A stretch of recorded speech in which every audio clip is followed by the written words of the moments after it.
Coming up on First at 4, 8 years after a historic hotel building in downtown Hazard burned, plans are coming together for what to do with the space it once occupied.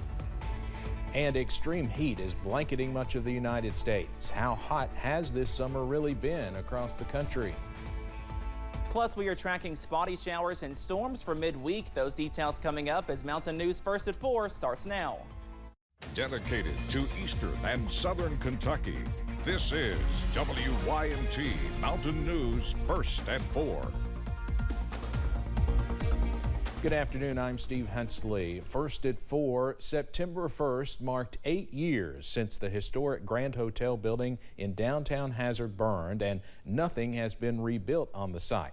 But the city of Hazard acquired the lot nearly 2 years ago, and now city employees say they are working on something exciting for the community. Plans are to turn the property into an outdoor food truck lot, stage, and game space. We have started doing a lot of events downtown. We want to make them more regular, so having a permanent place for those instead of having to bring in all of the utilities and all of the staging and all the sound every single time we want to do those means that we can do smaller things every weekend if we wanted to. Richard says they do not have a timeline as to when everything will be finished. However, the goal is for it to be usable by Oktoberfest on October 7th, even if the final touches are not yet complete. Some Eastern Kentucky superintendents are advocating for a change in the state funding system.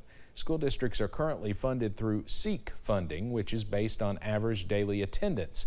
This has led to some districts losing money as attendance has decreased since the COVID-19 pandemic.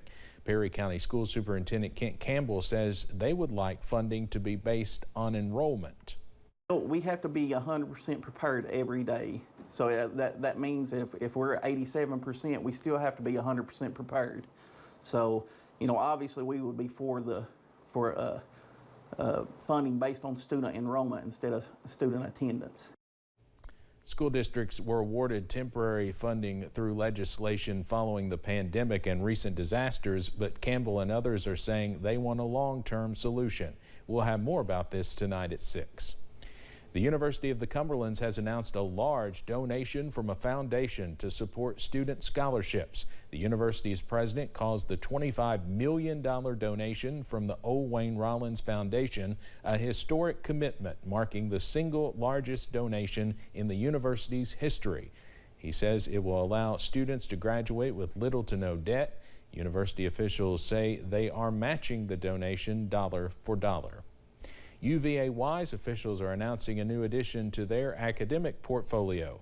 They have created an Institute of Applied Data Analytics and hired an executive director to lead it.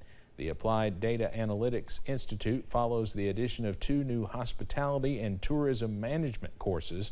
Officials at UVA-wise say those hospitality and tourism programs will help the college to expand enrollment.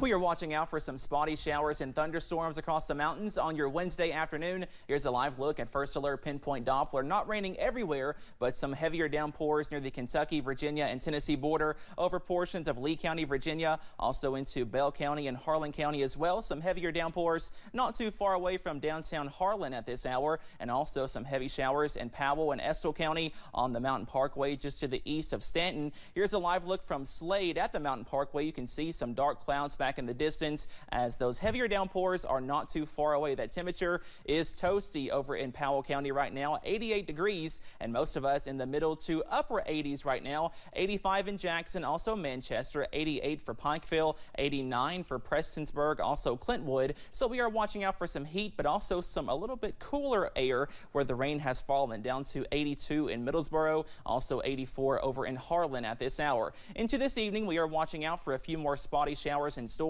But again, like we talked about yesterday, it's not going to rain everywhere this evening or into tonight, but some showers are possible. We do stay mild and muggy. Those temperatures in the upper 60s and lower 70s, and more rain chances on the way for Thursday, also into the weekend. Those details coming up in just a few minutes. Steve?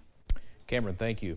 A heat wave blanketing much of the country is creating dangerous conditions. Heat advisories are in effect from Texas to Rhode Island. Many schools and businesses are shutting down because they do not have air conditioning. CBS's Christina Ruffini reports from Washington, D.C. Students heading back to school may have wished for an endless summer, but now they're dealing with seemingly endless heat. They can still have heat stroke. It's hot right now, and it's 11 o'clock. In Detroit, Jamia Bray and Javon Adams had to scramble their schedules to pick up their kids after schools closed early for the day. Knowing that they don't have any AC, from what I heard, it's just terrible to have the kids in those kind of conditions. Detroit is just one of several hot spots across the Midwest and Northeast, shutting down schools or ringing the bell early due to unseasonably hot weather. Everybody should have air. I mean, you got air in your car, you got air at your job. Why not in our schools? With the heat, I'm glad that the kids are getting out of school because they have partial AC in the buildings. In Washington, D.C., 100 degrees, this is really the thing to do. Jeremy Scher and his kids threw in the towel and hit the pool after half a day of class. Public pools in the nation's capital usually close after Labor Day, but this year they're staying open later for a few extra laps. It's like 98 degrees in September. I'm pretty sure that's not good. Many schools are also canceling outdoor activities due to the excessive heat. And just to set the context for you, over Labor Day weekend, more than 30 heat records were set across the country.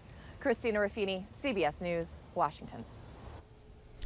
Climate experts in Europe are saying the summer of 2023 has been the hottest summer on record. Those experts say the months of June, July, and August were the warmest on record globally by a large margin. Summer 2023 also saw record-breaking sea surface temperatures in the North Atlantic. Rainfall was above average in Western Europe and Turkey, with drier than average conditions here in the United States. Coming up on First at 4, Pentagon officials announced changes to the application process for Marines injured at Camp Lejeune. And you may need the umbrella if you have any Wednesday evening plans. A look at First Alert Pinpoint Doppler coming up.